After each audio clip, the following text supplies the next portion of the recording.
Chavales, paren un momento. ¿Alguna vez se han preguntado qué pasó con esos coches que alguna vez prometieron revolucionar la carretera, pero que hoy nadie, absolutamente nadie, recuerda? Esos coches que veías en una revista y decías, ¡caramba! Esto es el futuro. Pero que luego, ¡puf!, desaparecieron como por arte de magia. Hoy, gente, vamos a hacer un viaje alucinante. Vamos a desenterrar del cementerio de los sueños rotos a 10 leyendas olvidadas del motor. Vale, empezamos fuerte. Empezamos con un coche que es una auténtica leyenda, pero por los motivos equivocados. Chavales, les presento al Pontiac Aztek. Cuando salió en el año 2001, la gente se llevó las manos a la cabeza. Decían que era el coche más feo de la historia, una aberración. Pero, ¿saben qué? El Aztek era un incomprendido, un visionario. Tenía soluciones que eran una maravilla. Una consola central que era una nevera portátil.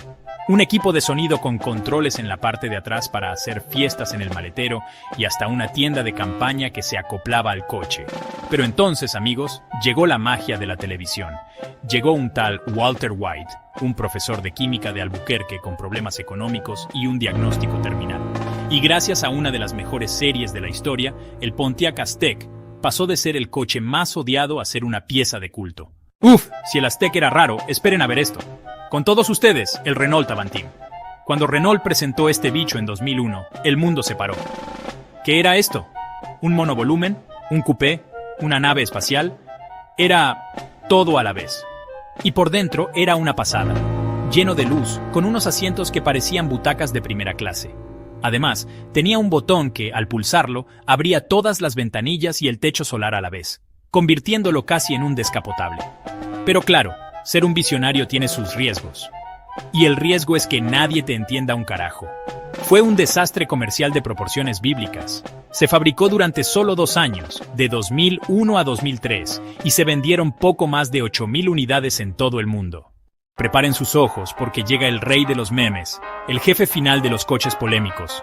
Señoras y señores, el Fiat Multipla. Cuando Fiat lo sacó en 1998, la intención era buena: crear el coche familiar más práctico y espacioso posible en el menor tamaño. Y caramba, lo consiguieron. Es un coche que mide menos de 4 metros, como un utilitario, pero tiene 6 plazas. 6. El coche se convirtió instantáneamente en el hazmerreír del planeta.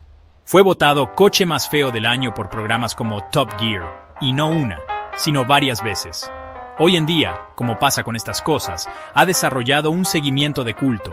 Hay gente que lo adora precisamente por ser tan raro, por atreverse a ser diferente. Este capítulo, chavales, es un poco más triste, porque no solo vamos a hablar de un coche olvidado, sino del último suspiro de una marca que muchos amamos, Saab. Y con las últimas gotas de energía y dinero que les quedaban, lanzaron su obra maestra final, el Saab 9-5 de segunda generación, en 2010. Y caramba, ¡qué coche! Era precioso. Por dentro era una pasada. La cabina estaba orientada al conductor, como en un avión. Tenía detalles geniales como el Night Panel, un botón que apagaba todas las luces del cuadro menos el velocímetro para no distraer por la noche, una herencia de la aviación. Pero no pudo ser. La compañía estaba herida de muerte. En 2011, Saab se declaró en bancarrota y desapareció para siempre. Descansa en paz, Saab, se te echa de menos. Si hablamos de marcas con personalidad, tenemos que hablar de Citroën. Y si hablamos del último gran Citroën, tenemos que hablar del C6. Y crearon esta maravilla, el Citroën C6. Un coche que no se parecía a nada. Era una escultura rodante, una declaración de intenciones. Miren esa luneta trasera cóncava, un guiño al Citroën CX, pura poesía. El C6 no era un coche para correr, era un coche para flotar. Su principal argumento era la legendaria suspensión hidroneumática de Citroën, aquí llamada iDractive 3+. Era una alfombra mágica, pero ese fue su gran problema. El mercado de las grandes berlinas de lujo estaba, y está, dominado con puño de hierro por Mercedes, BMW y Audi. Sus ventas fueron testimoniales fuera de Francia, un fracaso comercial estrepitoso. Caramba, este es un caso de estudio sociológico, el Chrysler PT Cruiser. Cuando salió en el año 2000, fue una tremenda revolución. Todo el mundo quería uno. Su diseño retro, inspirado en los coches americanos de los años 30 y 40, era fresco, era diferente, era genial. La gente se giraba por la calle, las listas de espera eran enormes, Pero ¿qué pasa con las modas? ¿Qué pasan? Y el PT Cruiser pasó de moda a la velocidad de la luz. El coche empezó a asociarse con el tuning de mal gusto, con las llamas pintadas, los rines cromados horteras. Al final de su vida comercial, ya nadie lo quería. Se vendían a precio de saldo. Es el ejemplo perfecto de cómo una idea genial puede morir de éxito si no se sabe gestionar. Chavales, ahora vamos a Italia, cuna del diseño y la elegancia. Y vamos a hablar de un coche que es la elegancia hecha metal, el Lancia Tessis. El Tessis es una obra de arte. No es bonito en el sentido convencional, es imponente. Es distinto. Miren ese frontal, con esos faros que parecen joyas y esa parrilla tan majestuosa. Y por dentro, más de lo mismo. El interior era un espectáculo de lujo y confort. Los asientos eran butacones comodísimos y el espacio detrás era digno de un ministro.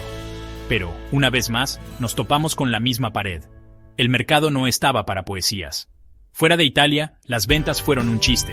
El Tessis es la prueba de que a veces, ni el diseño más exquisito ni el mayor lujo son suficientes para triunfar. A ver, pregunta rápida. ¿Cuál fue el primer coche híbrido que se vendió en masa en Estados Unidos y Europa?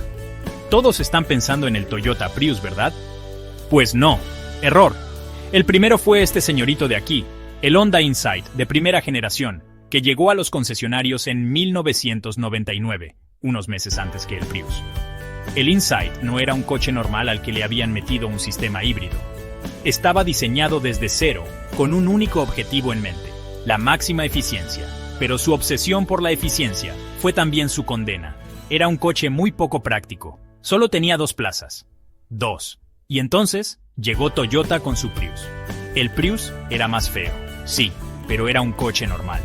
Tenía 5 plazas, un maletero decente. Era un coche que una familia podía usar en su día a día. El Prius arrasó, y el Insight quedó como una nota a pie de página en la historia del motor. Bueno, chavales, si hasta ahora hemos visto fracasos nobles, coches con buenas intenciones que no funcionaron, ahora vamos a ver un desastre puro y duro.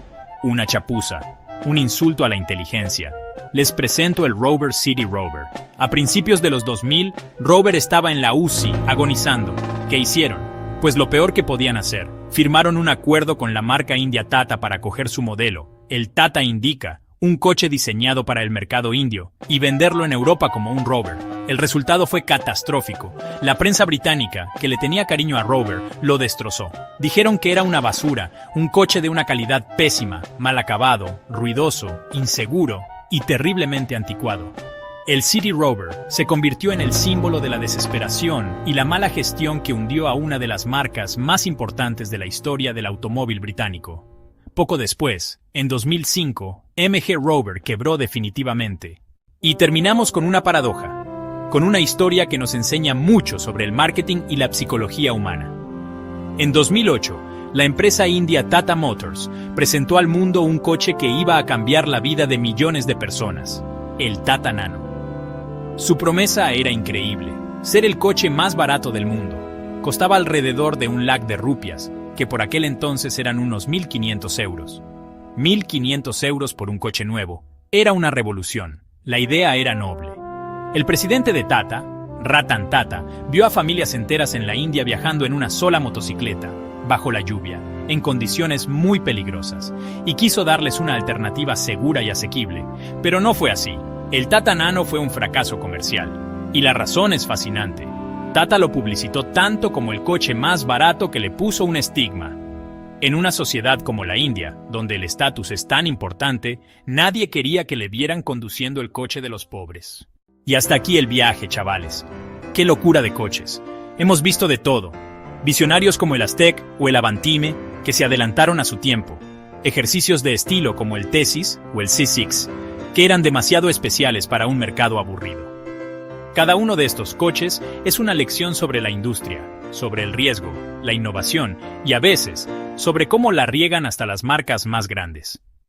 Son los perdedores de la historia, los que se quedaron en la cuneta, pero sus historias son, en muchos casos, más interesantes que las de los ganadores. Algunos de estos modelos hoy son piezas de culto, buscados por coleccionistas que ven en ellos esa chispa de locura y originalidad que tanto falta hoy en día. Son los rebeldes, los raritos, los que se atrevieron a ser diferentes. Y solo por eso merecen nuestro respeto. Pero ahora les toca a ustedes. ¿Cuál de estos coches les sorprendió más? ¿Se comprarían alguno de ellos hoy en día? Cuéntenos todo. Déjenos su opinión en los comentarios, que los leo a todos. Y si les ha gustado este viaje por el baúl de los recuerdos automovilísticos, revienten el botón de me gusta y suscríbanse para más historias increíbles del mundo automotriz. Nos vemos en el próximo video, gente. Un abrazo.